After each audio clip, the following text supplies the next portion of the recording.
అందరికీ praise lord.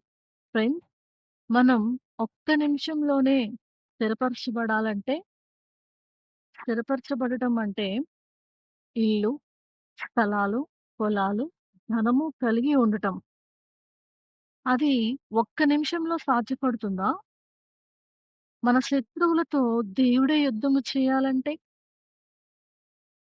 మన శత్రువుల గుంపులో మాటుగాండ్రను దేవుడు పెట్టాలంటే, మనకు శత్రు శేషమే లేకుండా చేయాలంటే, అప్పటికప్పుడు విస్తారమైన ధనమును మనం పొందాలంటే, అప్పటికప్పుడు ప్రశస్తమైన నగలు మనం పొందాలంటే, మనకు ఆకాశపు వాకిళ్ళు విప్పబడాలంటే, పట్టజాలనంత విస్తారమైన దీవెనలు మన పైన కుమ్మరించబడాలంటే, దేశముల, రాజ్యముల వారందరి మీదకి దేవుని భయము దిగిరావాలంటే, రాజ్యము నిమ్మళంగా ఉండాలంటే, దేశములు సమాధానంగా ఉండాలంటే, వీటన్నింటికి మన యొద్ద సమాధానం ఉందా అని అడిగితే, సో, మనం నో అనే చెప్తాం.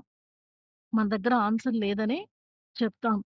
కానీ బైబిల్ గ్రంథంలో 2వ దినవృత్తాంతంలో గ్రంథంలో ఈ ప్రశ్నలన్నిటికి నాకు సమాధానం దొరికింది.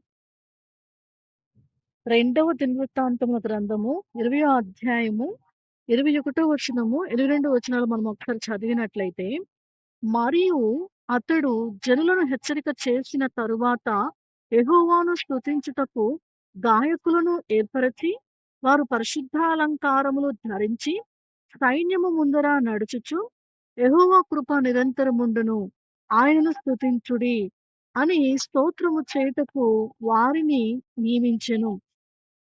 వారు పాడుటకును, స్తుతించుటకును మొదలు పెట్టగా, యెహోవా యూదా వారి మీదికి వచ్చిన అమ్మోనీయుల మీదను, మోయాబీయుల మీదను, సెయీరు మన్యవాసుల మీదను మాటుగాండ్రను పెట్టెను గనుక వారు హతులైరి.